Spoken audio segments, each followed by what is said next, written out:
Welcome to Paul's 4th Challenger, 5th series. Paul playing against Dreamerdude this time. The map is Angoville. We've made it through our first full rotation. Back to Angoville, first map in the rotation. So you can tell, probably, that we've made the map pool a little bit bigger. So far, I have no regrets. So far, all series that have been on the maps that I've added to the pool have been 2-0s, so that's a sign that the better player wins on those maps. It's not so egregiously imbalanced that hasn't been able to hold true yet. My mind is open for now. But the map pool in Starcross Kings has been very fluid in the past. I'm sure that's not going to change. Anyway, Paul playing as Oster in the south for this challenger. Dreamerdude. He's got mechanized assault, close air support, and elite troops. He brought a pretty serious loadout to this game. No messing around with Overcommando West. Maybe he's not familiar with Dreamerdude that well. I've cast him a couple times. I don't think he's anywhere near as Paul's level. I'm pretty sure Paul will win this series easily. But Paul, I guess, isn't so sure. So he brought a very formidable loadout to this game. And Dreamerdude is playing as Soviets in the north with shock rifle, advanced warfare, and guard motor coordination. 2 squads of combat engineers here from him as well, so he's going with 3 cons, 2 combat engineers, which he did not use the second combat engineering squad to tech though, just for capping, and it's actually working pretty well. Nothing contesting him over here on the right side, so he's getting territory very quickly and sending all 3 conscripts left. He also won the engagement here against Paul, so he's off to an excellent start, despite what I thought was going to happen. So joke's on me, clearly.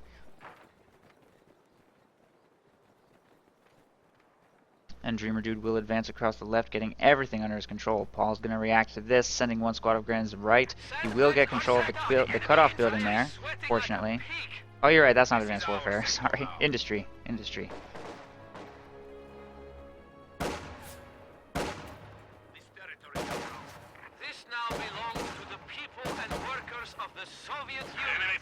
Capturing our supplies. And the combat engineers obviously can't hold this line. Paul should be able to trade for the territory over here on the right side, but Dreamerdude will start the game with a strong territory advantage. The enemy is taking what we have secured. It is now under our control. We are ready to build it or blow it.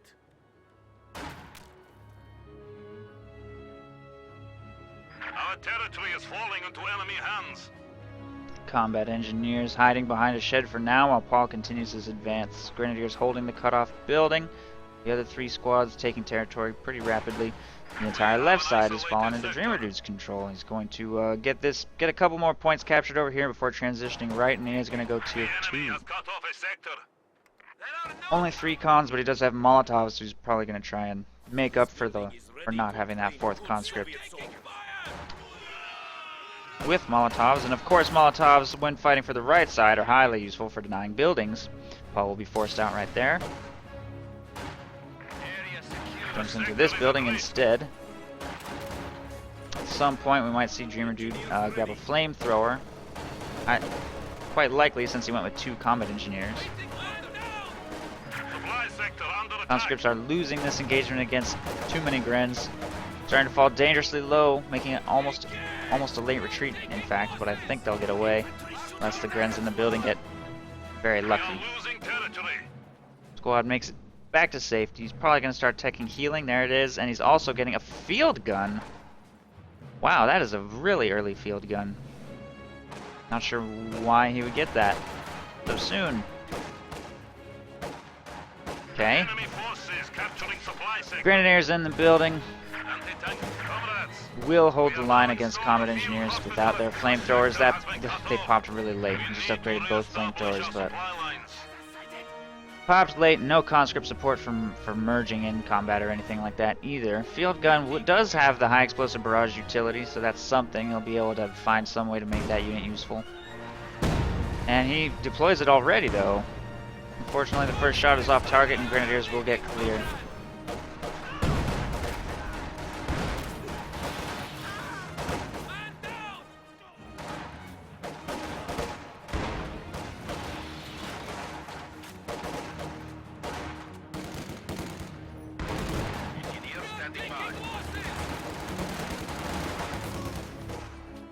Conscripts have to retreat right there.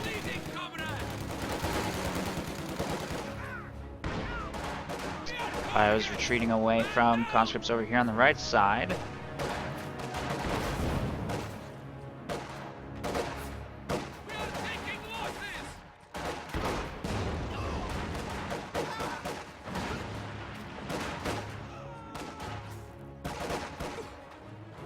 And they get pushed back into the base. Flamethrowers moving up here on the right to try and win the engagement. Do force Paul from buildings, and he will backpedal across this field to try and engage at them from range. Paul is also taking control of the left side cutoff with this machine gun. Doesn't have an opportunity to back half right now since he's dedicating all infantry to the engagement for the right, but he will have all territory on the right under his control in addition to the left cutoff, giving him a huge resource advantage over his opponent. And I think as far as model losses / kills so far, Paul has a huge lead, 24-8 already, giving him a distinct manpower advantage. He is also going to go elite troops, apparently. Tier 2 in progress, and Battle Phase 2 being researched already as well.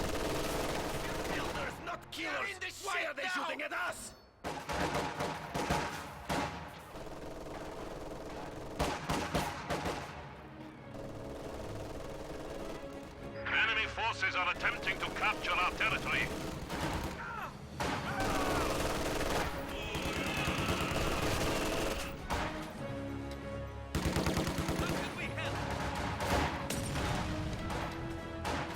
MG42 has to retreat out of the engagement from Molotov fire. He will start to get his cutoff back under control on the left side, but Grenadiers and Pios are trading for territory on the left as well, so even with the cutoff restored, he won't have the fuel coming in, and he's losing control of all points on the right. The MG42 is retreating back into the base, and 3 conscripts should be able to beat 2 Grens and Pios, I think, especially if the flamethrowers move to support.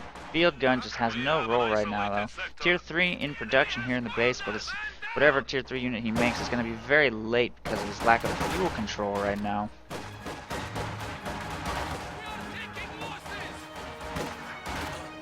Half-track on the field for Paul. If he can get that in range to support in this engagement, that could help a lot. This might be a wipe, though. No, not taking enough damage on retreat. Grenadiers get away, narrowly. 1 squad of Grenadiers left over here, plus Pios taking the munitions point.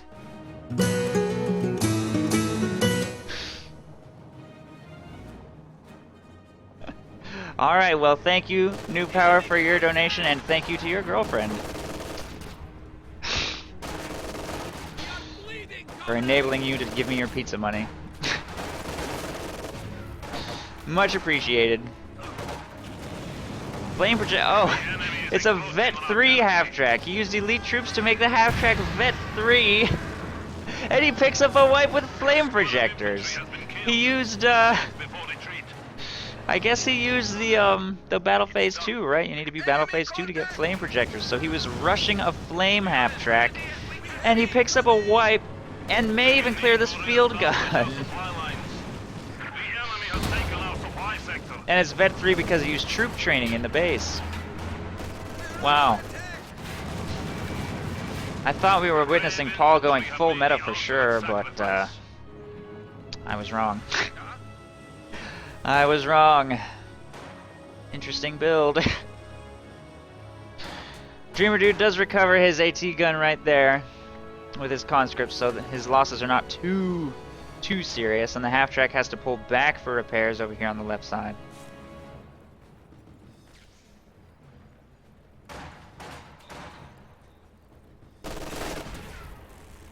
Enemy is engaging us.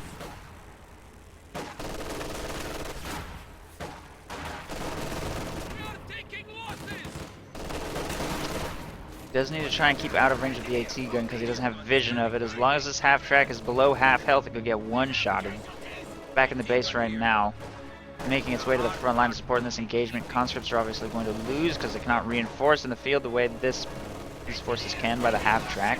MG42 with Gren Blob supporting over here on the right side, catches flamethrowers and brings them dangerously low. That one gets away with only a tiny bit of health left.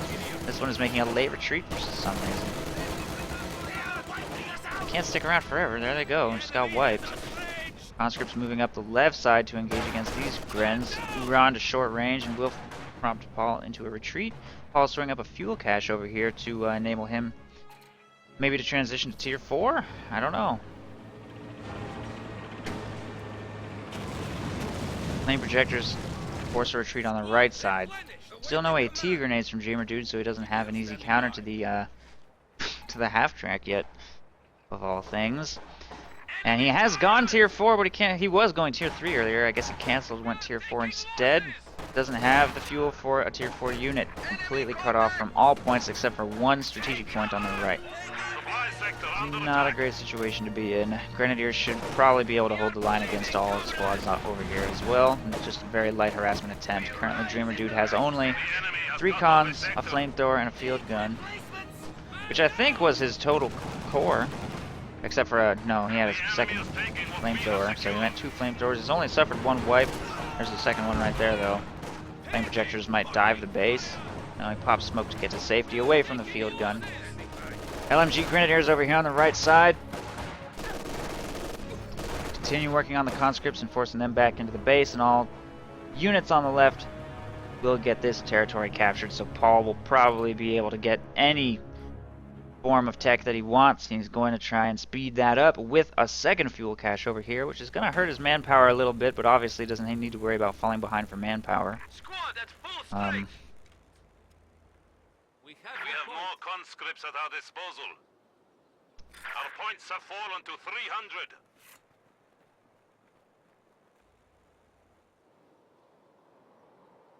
That's probably the game. While taking almost total control of the game at 441 VPs. I feel like the base positions are wrong again. Am I right? Am I wrong about that? Maybe I'm just wrong. Maybe position 1 is red. But isn't this position 1 right here, and this is position 2? I'm pretty sure. I need to be more strict about that. I need to actually tell the players to be in the right base positions. HQ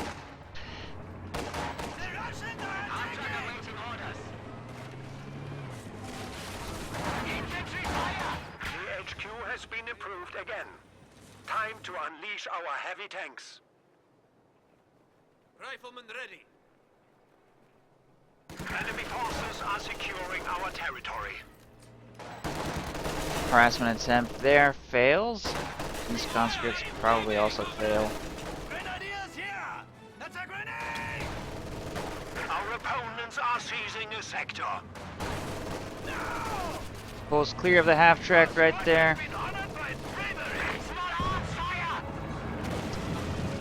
Or the Molotov will be able to reinforce during the engagement. Flame projectors pick up 2 crits. Squad's forced back into the base. Right side VP also falling back into Paul's control, and the field gun just got cleared. And there's tier 4 for Paul. We'll wait for a probably Broom Bear or Panther or something. The enemy is taking our territory. Half track ready. But it's irrelevant. Dreamerdude knows he cannot win this game. Way too far behind. There was probably a Panther on the way or something like that. Any chance of a comeback probably gone. So Paul will take game 1, 441 VP victory, and Dreamerdude will have to try and top that as Axis in game 2.